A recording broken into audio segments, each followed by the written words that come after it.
première, c'est que les dividendes, ça ne concerne que les sociétés qui sont soumises à l'impôt sur les sociétés. Voilà, donc si tu as créé par exemple une SASU à l'impôt sur le revenu, oublie les dividendes, ça ne pourra pas faire l'objet d'une optimisation.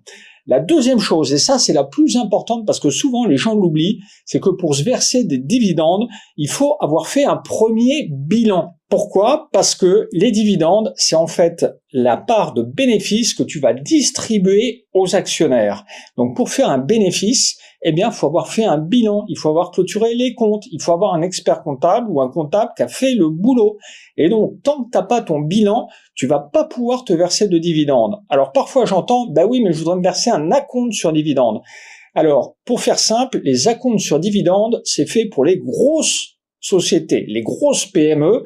Pourquoi? Parce que pour se verser un acompte sur dividende, il faut que tu fasses intervenir un commissaire au compte. Et un commissaire au compte, il doit te faire un rapport qui te permet de faire ton acompte sur dividende, dans lequel il va constater que tu as fait un bénéfice, que la société a fait un bénéfice et donc elle peut verser l'acompte sur dividende.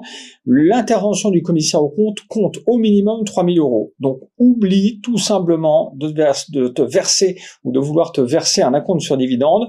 Tu vas voir, j'ai d'autres solutions pour toi, mais c'est un point important. Donc, aie en tête cette contrainte qui est que pour se verser des dividendes, il faut avoir fait un bilan.